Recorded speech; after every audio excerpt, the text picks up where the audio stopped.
I just got the brand new RTX 4070 Ti Super, and in today's video we're going to test it in Fortnite in all aspects. We're going to do everything possible to stress test it in all versions of the game. You're going to see just how good it is. Throughout this video you're also going to see me compare this to my 4070 Ti, so I have both an RTX 4070 Ti Super and the non-Super version. So you'll see direct comparisons between each of those. I'll also clearly mark what kind of footage that is. Overall, in quick summary, we'll be testing out a bunch of different things today. We're going to be testing out the standard Fortnite, I'm sorry I don't play build, but standard Fortnite Battle Royale no build, and then of course some rocket racers, and then some Lego Fortnite. Basically, to summarize the results that we saw from a high level is the 4070 Ti Super with its extra VRAM appears to have a slightly higher VRAM utilization, and therefore it does have probably about 5 or so extra FPS with all the settings maxed out. For the purpose of today's video, I'm going to be running almost all the settings maxed out and trying to keep them identical between runs. Here's a quick run through of each of those settings. Reminder that this is recorded in 4K, and also the graphics card is also recording the video, so there may be a slight frame difference from what you may see elsewhere. Also, if you notice, I do have a colorblind mode, so the colors will be slightly different. I'm colorblind, it helps a little bit, so just be aware that some of the colors may seem off, and that's why. So next up is rocket racers, and there's a couple things to point out throughout this. Number one is I actually lowered down the textures on the 4070 Ti because I couldn't get that, at least I say above 50 FPS I don't like playing with. So the textures are slightly lowered on the 4070 Ti. I also noticed that the FPS was a lot higher than I feel like is an error of margin on the 4070 Ti Super on the left, and I think that there might be something wrong with my testing. I don't understand how with lower settings the 4070 Ti is actually really struggling, and I think that with these settings it should have been around equal. So I think that there's a possibility, I mean, if you look at the VRAM, it's almost 1.5 gigs higher utilization, and I wonder if that's maybe just the VRAM having an impact, because I feel like, at least looking at this, it looks that way. Also, these are not the same maps as much as they look like it, so there's also a possibility there could be some slight difference in the maps. I did play on the other map, and I didn't really notice anything like different from what I'm showing here. However, I think I just saw the same around 75 versus like 55 FPS on the other map. However, I couldn't get any footage of that. So everything that you see on the left with the RTX 4070 Ti Super is, I think, pretty much maxed out in terms of settings. Also, if you notice, the CPU usage on the 4070 Ti Super is around 96 to 95 versus the RTX 4070 Ti is at around 99% at all the time, which I just think is so weird. There really is no reason there should be a 20 FPS difference at times, and I'm a little confused. However, there is a possibility this is due to drivers, since the RTX 4070 Ti Super drivers are different than the RTX 4070 Ti's, and I think that may also contribute to it, but I don't have access to the updated pre-release drivers for the 4070 Ti. When it came to Lego Fortnite, I actually saw that the 4070 Ti Super had some lag spikes that were worse than the 4070 Ti. However, the average FPS on the 4070 Ti Super was around like that 65 range versus the 4070 Ti was around the 50, I would say. So it's not a crazy improvement, but then again, you also notice that there is a lot more GPU memory utilization again, which I find is a common occurrence of what we've seen so far, is just more GPU memory seems to be making a difference.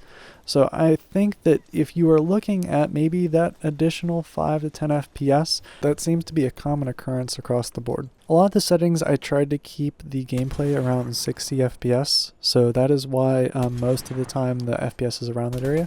I saw with the 4070 Ti Super that the FPS was around 70 to 65 average, and then I saw for the 4070 Ti non-Super, I saw FPS around 55, which was still pretty playable for me. So in conclusion, just comparing them directly, I'd say there's about a 5 to 10%, depending on what you're doing, FPS difference.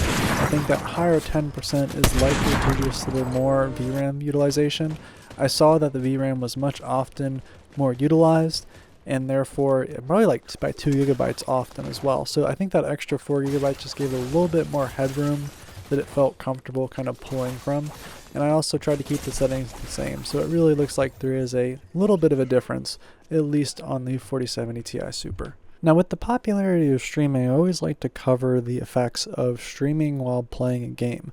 In this case, we're going to be playing some Fortnite, and I'm also going to be streaming and encoding this using the NVENC H.265 codec. So that way we're going to be playing the game and also recording it / streaming it. I was actually pleasantly surprised that there was really no noticeable effects other than a couple FPS drops. And also this graphics card has the AV1 encoder now as well. So you actually have a couple different options. And overall, I was actually really surprised. There wasn't really any noticeable FPS drops. There was a couple really bad ones, but I think overall it was almost like you were just playing the game without any issues. And I don't know if this is really a quantified test. I just figured I'd throw it in here that you definitely could stream without having an additional computer, and you could probably stream all on one computer altogether. Finally, however, I'd like to go through and just show you what this is capable of when you're smart with your settings, as in like you have DLSS on, you have even ray tracing on, but you're smart with your settings. And I want to show that even in 4K, you can get 60 FPS pretty much average when you're smart with how you turn on your settings. So up until this point, we've had strictly no DLSS on, which is basically AI upscaling. So now we have it on and we're easily getting that 60 FPS, but I think this is very playable. However, some people prefer the higher FPS, 144, etc. You could easily just drop it down. But overall, I played a whole game with just these settings on, and I think this is very playable. So I think with DLSS on, you can max out all your settings and play at a really reasonable 60 FPS given my testing. And even with ray tracing on and the maximum settings, I really think that this is something you could win a game with. So the next question is it really worth it, the difference between the 4070 Ti and now the 4070 Ti Super? Well, I think we saw throughout the duration of this video that there has been certain circumstances that the extra VRAM has just been more utilized, which it's funny because the 4070 Ti has 12 gigs of RAM, and I usually saw that only 10 of those were being utilized, versus the 4070 Ti Super had that extra 4 gigabytes of RAM, but I never really saw it above 12. So it's interesting that Fortnite seems to have this, I want to say, imaginary number that it kind of leaves extra for other tasks, I guess. So it's interesting to see that even with the additional VRAM, even though it's not maxed out, it's often adding some bit of performance bonus. I think if you were using this just for streaming, etc., then I think it might be a little excessive. And if you're just playing Fortnite with this, it also might be a slightly bit excessive.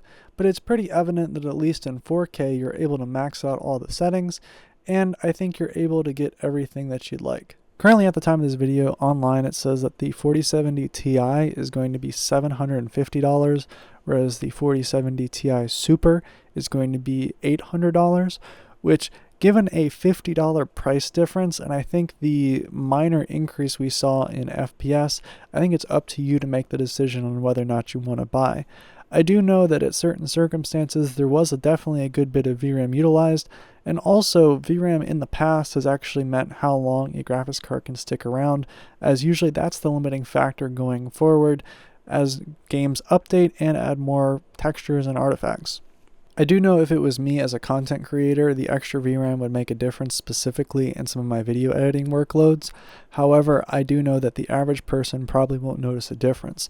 I also did find that some of the circumstances in this video, specifically in our review, going through specifically with rocket racers, there was a more than expected increase, and I would say even a more than expected, let's say it's a little suspicious. So I'd take that one more with a grain of salt. I think you can reasonably expect to see that 10% increase in FPS, and I think a lot of that is going to be in games where the VRAM is heavily utilized.